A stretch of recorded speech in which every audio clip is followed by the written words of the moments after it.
आईपा को बहुत बहुत धन्यवाद कि वो जन समस्याओं को लेकर सबके बीच में जाते हैं। आपको विशेष धन्यवाद कि आप हमारे पास आए और लोगों के पीड़ितों के पास जाते हैं, क्योंकि आप लोकतंत्र के चौथे स्तंभ हैं। सारे स्तंभ जब काम करना बंद कर देते हैं तो लोकतंत्र का ही चौथा स्तंभ पत्रकारिता मतलब जस्ट लाइक मिरर, आईना का रूप दिखाता है। आप ये नेक काम कर रहे हैं, आपकी इस नेक नीति को सलाम, आपकी इस नेक नीति, आपके जज्बे को सलाम और आपको बधाई कि आप इसी तरह अनवरत काम करते रहें। बड़ी समस्या जो है वो जल जमाव की है। उत्तरी विधानसभा की एक बड़ी समस्या शिक्षा के क्षेत्र में बहुत पिछड़ी विधानसभा है। निश्चित तौर पे शिक्षा के क्षेत्र में एक बड़ा काम करने की ज़रूरत है। जल जमाव के क्षेत्र में एक बड़ा काम करने की ज़रूरत है। स्वास्थ्य के क्षेत्र में एक बड़ा काम करने की ज़रूरत है। जी नमस्कार, मैं हूं वाराणसी से शैलेंद्र सिंह और आप देख रहे हैं आईपा यानी all India progressive politics association. इसके अंतर्गत बातें होती हैं प्रगतिशील राजनीतिक और चर्चाएं करते कुछ खास महत्वपूर्ण बिंदुओं पर। चूंकि 2022 के चुनावी आगाज हो चुके हैं और जानते हैं क्या हाल है इस समय। चूंकि रणबांकुरे मैदान में आने के बाद किन मुद्दों के साथ चुनावी मैदान में आएंगे और जीत का सेहरा अपने सिर पर कैसे बांधेंगे, क्या रणनीतियाँ हैं, क्या तैयारियाँ हैं, तो आज इसी कड़ी में वाराणसी से आज मुलाकात कराते हैं जफरुल्ला जफर जी से, जो कि कांग्रेस पार्टी से सर उत्तरी के संभावित प्रत्याशी हैं, और जानते हैं कि क्या तैयारियां हैं और किस प्रकार से जनता का वोट अपने आशीर्वाद के तौर पर प्राप्त करेंगे। स्वागत है सर आपका आईपा में। बहुत बहुत धन्यवाद, शुक्रिया। अगर बातें की जाएं तो सर उत्तरी का जो क्षेत्र जो रहा है, अगर बातें की जाएं इसके साथ साथ, तो बहुत दिनों के बाद 32 साल करीब हो चुके हैं उत्तर प्रदेश की राजनीति में कांग्रेस यहाँ पे एक शीर्ष नेतृत्व जो है कहीं ना कहीं से कुछ कमियां रहीं, 32 साल से राजनीति के बाहर है। इसके साथ साथ अगर बातें की सर उत्तरी जो आपने जो लड़ना चाहते हैं यहाँ से, तो यहाँ पे बीजेपी का भी एक गढ़ रहा। 2007 में समाजवादी पार्टी से समद अंसारी जी यहाँ पे जीत हासिल की। 2012 के बाद से फिर जो सीट है ये बीजेपी के हाथ में है। तो कैसे आप इस बार जनता का वोट अपने आशीर्वाद के तौर पर प्राप्त करेंगे? देखिए, इस 32 सालों में उत्तर प्रदेश में जाति और धर्म और बिरादरी के नाम पे राजनीति हुई है। 32 साल पहले कांग्रेस ने जो विकास किया था उन्हीं को आज तक तमाम दल लेकर चल रहे हैं और तमाम कारखाने बंद हो गए। तमाम कांग्रेस की जो योजनाएं थीं जो जनता के लिए, जनता के हित में आती है, वो उसको बंद कर दिया गया। निश्चित तौर पे बनारस की 388 शहर उत्तरी विधानसभा जो है वो सर्वाधिक जो है अल्पसंख्यक समाज के खाते में आती रही है और आज़ादी से लेकर आज तक सर्वाधिक यहाँ अल्पसंख्यक समाज के लोग रहे हैं। आपने देखा होगा उत्तरी विधानसभा की बहुत बड़ी समस्या जो है वो जल जमाव की है। उत्तरी विधानसभा की एक बड़ी समस्या शिक्षा के क्षेत्र में बहुत पिछड़ी विधानसभा है। मैं देश प्रदेश और दुनिया घूमता हूँ तो जो विधानसभाओं को मैं देखता हूँ कि विकसित है, वहाँ के लोग पढ़े लिखे हैं। इसी की तर्ज पे मैं तो मेरी शुरुआत छात्र संघों से हुई, छात्र संघ राजनीति से हुई, एनएसवाई यूथ कांग्रेस से हुई और कांग्रेस की जो ट्रेनिंग मेरी रही, लड़ो लड़ाई पढ़ो पढ़ाई एनएसवाई, वहाँ से मेरी ज़िंदगी की शुरुआत हुई। जब मैं अन्य विधानसभाओं को विकसित देखता हूँ तो कहीं न कहीं मुझे अफसोस होता है कि जिस विधानसभा में मैं जन्मा हूँ और जिस विधानसभा में मैं मतदाता हूँ उस विधानसभा के हालात इतने ख़राब हैं। निश्चित तौर पे शिक्षा के क्षेत्र में एक बड़ा काम करने की ज़रूरत है। जल जमाव के क्षेत्र में एक बड़ा काम करने की ज़रूरत है।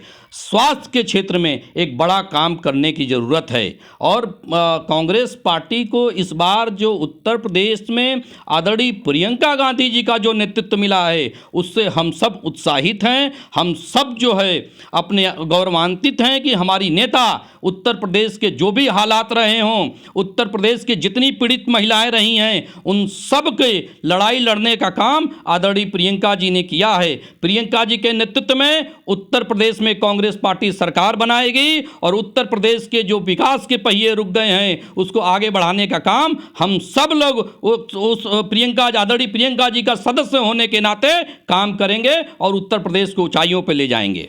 बातें की जाए तो गंगा जमनी तहजीब मायने रखता है वाराणसी का, सुबह बनारस मायने रखता है बनारस का। यहाँ की जो ताने बाने के शहर में बुनकर की अगर बातें की जाएं, बुनकर की स्थिति क्या देखते हैं आप इस समय वर्तमान में? चूँकि बनारसी साड़ी इंटरनेशनल पहचान बना चुकी है और ये बुनकर जो हैं इसमें किस स्थिति में, चूँकि शहर उत्तरी का बहुत सा ऐसा क्षेत्र है जहाँ पे बुनकर वास करते हैं और बनारसी साड़ी के कारोबार से जुड़े हैं, किस नज़रिए से देखते हैं, क्या कहेंगे आप? खाक भी जिस ज़मीं का पारस है, मशहूर शहर वो अपना बनारस है। ये नज़ीर बनारसी का शहर है, ये गंगा जमनी तहज़ीब का शहर है। यहाँ गंगा के पानी से राम और रहीम अगर स्नान करते हैं तो वज़ू करके नमाज पढ़ने का भी काम करते हैं। बनारस की जो गंगा जमनी तहज़ीब है वो दुनिया में विख्यात है। और रही बुनकर समाज की बात, तो बुनकर समाज जो तन ढकने का काम करता है, अपने ताने बाने से लोगों को कपड़ा पहनाने का काम करता है। कोरोना काल के बाद सबसे बद से बदतर हालत अगर बनारस की है तो वो बुनकर समाज की है। निश्चित तौर से उस दौरान भी आदरणीय प्रियंका जी ने हम लोगों को कोरोना किट दिया था। हम लोगों के बीच जा रहे थे, गैस के सिलेंडर की ज़रूरत थी या दवाइयाँ की ज़रूरत थी या जो भी मुहैया कराने की क्षमता हम सबकी होती थी, हम सब लोगों के बीच जाने का प्रयास कर रहे थे। उत्तर प्रदेश में जो विकास के पहिया रुक गए, बनारस में जब कांग्रेस के सांसद थे उस दौरान फ्लैट रेल बिजली का एक योजना आई थी और कांग्रेस पार्टी ने बुनकर समाज के लिए अनेक योजनाओं की स्थापना की थी। इस बार आदरणीय प्रियंका जी का जज्बा देखिए, जुनून देखिए कि उन्होंने ऑनलाइन बुनकर समाज से बात किया, उनकी समस्याओं को अपनी प्रतिज्ञा में शामिल किया और उनके लिए आने वाले वक्त में मंडी बनाने की स्थापना करेंगे, उनके लिए रेशम की खरीद की स्थापना करेंगे, मार्केटिंग करेंगे और बुनकर समाज के लिए जितनी हो सकेगी मुख्य धारा से जोड़ने के लिए प्रियंका जी के नेतृत्व में और शहर उत्तरी विधानसभा में मैं डॉक्टर जफरुल्लाह जफर अपने अंतिम बूंद की इच्छा रहेगी कि उनके लिए जो भी कर सकते हैं करने का प्रयास करेंगे। क्योंकि बुनकर समाज हमारा तन ढकता है, हमको तन ढकने का कपड़ा सिल कर देता है, उनके पसीने की स्याही से लिखे हुए कपड़े हम पहनकर घूमते हैं। इसलिए बुनकर समाज के लिए पूरी जोरदार तरीके से योजनाएं लाकर उनके मुख्य धारा में जोड़ने का प्रयास करेंगे। TFC सेंटर बीजेपी की जो है, यहाँ पे बीजेपी द्वारा बनाई गई ट्रेड फैसिलिटी सेंटर, किस नज़रिए से देखते हैं, कितना लाभकारी है ये बुनकरों के लिए? दावे हैं बीजेपी के कि इससे सीधा फ़ायदा बुनकरों को होगा।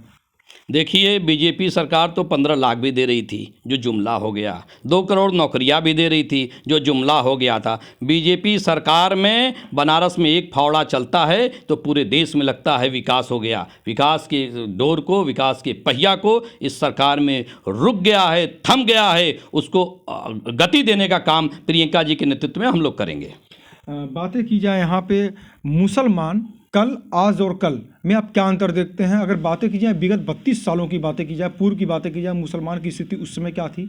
इसके बाद समाजवादी पार्टी BSP और BJP का दौर यहाँ पे उत्तर प्रदेश में चल रहा था।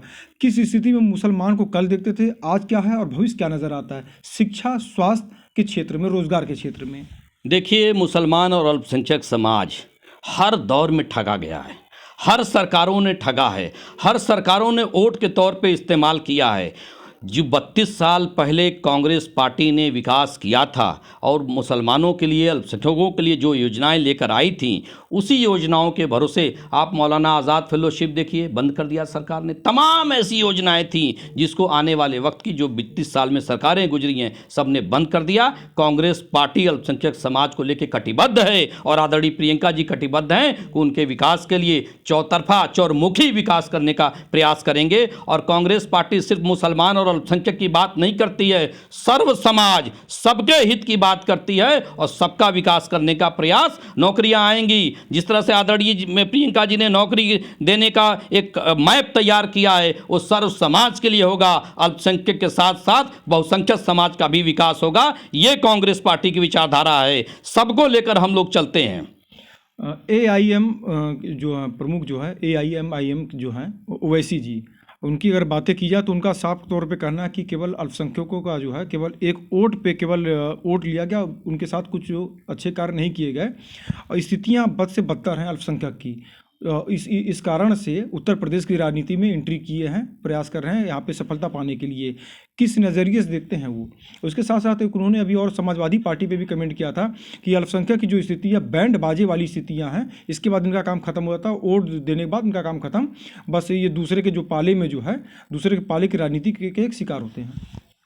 देखिए, अल्पसंख्यक समाज जो है, पढ़ लिख कर अल्पसंख्यक समाज की जो बेसिक बुनियादी ज़रूरत है, जिसको लेकर आदरणीय प्रियंका जी चिंतित हैं और हम सब लोग उसको लेके कटिबद्ध हैं, वो ये है कि उनके बीच शिक्षा का विस्तार करना है। जब वो पढ़ लेंगे, लिख लेंगे, आंखों से आंख मिला के बात करेंगे, जब उनको फंडामेंटल राइट्स की जानकारी होगी, अभिव्यक्ति की आज़ादी क्या है, संविधान का ज्ञान होगा, तो वो अपना हक छीन लेने का काम करेंगे। अल्पसंख्यक समाज किसी का मोहताज नहीं है। आदरणीय प्रियंका जी जो एजुकेशन हब बनाने की बात की हैं, और मैं स्वयं उत्तरी विधानसभा में अगर मुझे मौका मिला और यहाँ की सम्मानित जनता, महान जनता अगर मुझे सदन भेजती है, तो उनके विकास के लिए शिक्षा प्रथम मेरी प्राथमिकता होगी, और उसके आधार पे उनको पढ़ाकर लिखाकर इस योग्य बनाना है कि वो संविधान के दायरे में रहते हुए अपना हक छीन लेने का काम करेंगे।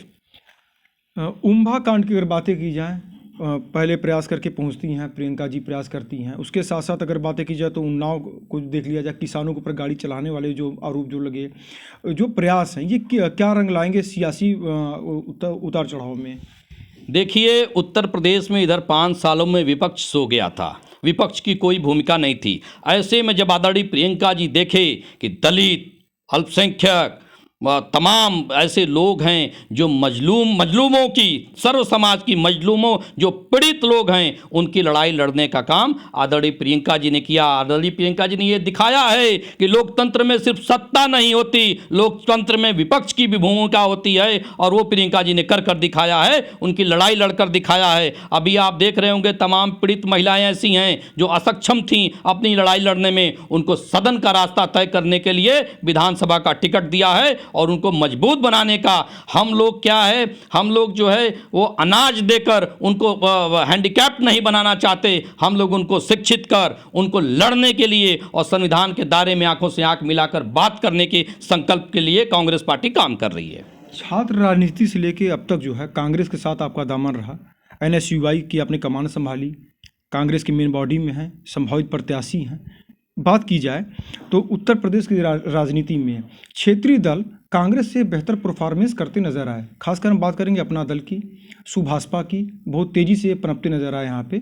तो ये क्या कमी ऐसी नज़र आती, कांग्रेस पार्टी की कुछ क्या ऐसी कमियाँ नज़र आई कि जिससे ये पार्टियाँ कांग्रेस से बेहतर परफॉर्मेंस की अभी तक?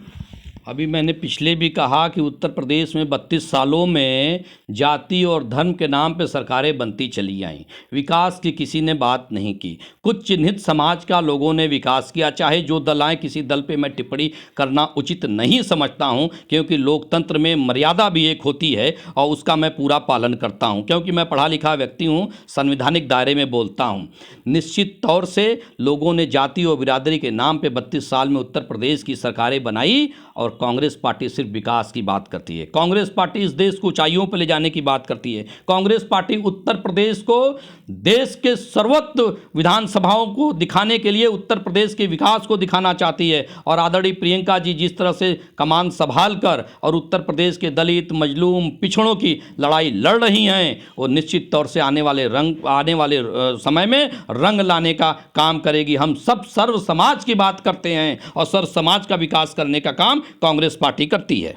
वाराणसी के विकास मॉडल को आप किस नज़रिए से देखते हैं? चूंकि बीजेपी का दावा है कि सीधा फायदा पूर्वी उत्तर प्रदेश में वाराणसी मॉडल पे होगा। 2022 का जो चुनाव है, कहीं ना कहीं से बनारस को फोकस किया जा रहा है। यहाँ के रिंग रोड, यहाँ के Kashi Vishwanath corridor, TFC centre, Rudraksh, तमाम ऐसे जो काम है जो जुड़ाए जा रहे हैं, जिससे सीधे पूर्वी उत्तर प्रदेश में वोट का जो है बेनिफिट मिल सके इन्हें। बीजेपी को किस नज़रिए से देखते हैं आप इनके विकास मॉडल को? देखिए, बनारस के अस्तित्व के साथ खिलवाड़ किया गया है। बनारस की अस्मिता, बनारस की इज्जत, बनारस का पुरानापन, बनारस का अक्खड़पन, उसको मॉडलाइज करके बनारस के साथ खिलवाड़ किया गया। बनारस की अपनी एक संस्कृति है जो दुनिया में जानी जाती है, पहचानी जाती है। बनारस कभी माफ़ नहीं करेगा, और बनारस का जो विकास है वो आने वाले समय में कांग्रेस पार्टी करेगी और आदरणीय प्रियंका जी करेंगी। अगर बातें की जाए यहाँ पे समाजवादी पार्टी की, समाजवादी पार्टी उत्तरी में और बीजेपी बहुत तेज़ी से यहाँ पे अपने अपने दावे कर रहे हैं। उन दावे में मुख्य बिंदु में अगर बातें की जाए तो उत्तरी का जो क्षेत्र जो रहा है यहाँ पे इसमें विशेष कमी आपको क्या नज़र आई जिससे मतलब कि जनता का आशीर्वाद आपको प्राप्त हो? देखिए, उत्तरी विधानसभा में जिस भी दल ने काम किया वो अपने अपने लोगों के लिए काम किया। आप चले जाइए सरैया, आप चले जाइए बड़ी बाजार, आप चले जाइए पुराने पुल, वहाँ हालात, वहाँ बेबसी देख के आपकी आंखों से आंसू गिर जाएंगे। बच्चों के पेट में भोजन नहीं है, उनके शिक्षा का कोई इंतजाम नहीं है, उनके स्वास्थ्य का कोई इंतजाम नहीं है, और उसके अलावा भी बहुत सारी बस्तियाँ ऐसी हैं। तमाम उत्तरी विधानसभा में जो विकास होना चाहिए था वो विकास नहीं हो पाया। मूल समस्या बेरोजगारी की है, मूल समस्या जो है बेकारी की है, मूल समस्या शिक्षा की है, स्वास्थ्य की है, जल जमाव की है। और उत्तरी विधानसभा में जो शिक्षा का एक हब बनना चाहिए था वो नहीं बन पाया। उत्तरी विधानसभा के लोग कहीं न कहीं ठगे गए हैं। आने वाले समय में हम सब उत्तरी विधानसभा का विकास करने का आदरणीय प्रियंका जी के नेतृत्व में पूरा का पूरा प्रयास करेंगे। आईपा की मुहिम है, हम लोग जन जन तक पहुंचते हैं, राजनेताओं के पास पहुंचते हैं, वरिष्ठ पत्रकारों के पास पहुंचते हैं, तो उनकी प्रतिक्रिया जानते अपने दर्शकों तक पहुंचाते हैं। क्या कहेंगे आईपा की इस मुहिम को? आईपा को बहुत बहुत धन्यवाद कि वो जन समस्याओं को लेकर सबके बीच में जाते हैं। आपको विशेष धन्यवाद कि आप हमारे पास आए और लोगों के पीड़ितों के पास जाते हैं, क्योंकि आप लोकतंत्र के चौथे स्तंभ हैं। सारे स्तंभ जब काम करना बंद कर देते हैं तो लोकतंत्र का ही चौथा स्तंभ पत्रकारिता मतलब जस्ट लाइक मिरर, आईना का रूप दिखाता है। आप ये नेक काम कर रहे हैं, आपकी इस नेक नीति को सलाम, आपकी इस नेक नीति, आपके जज्बे को सलाम, और आपको बधाई कि आप इसी तरह अनवरत काम करते रहें। तो आप थे हमारे साथ डॉक्टर जफरुल्लाह जी, जिन्होंने बताया कि किस प्रकार से यहाँ पे रणनीति जो तैयार होंगी 2022 की, किस प्रकार से रणनीति तैयार की गई, और निश्चित ही कांग्रेस पार्टी को सफलता हासिल होगी और जीत का सेहरा कांग्रेस पार्टी के सर बंधेगा। वाराणसी से शैलेंद्र सिंह, आईपा।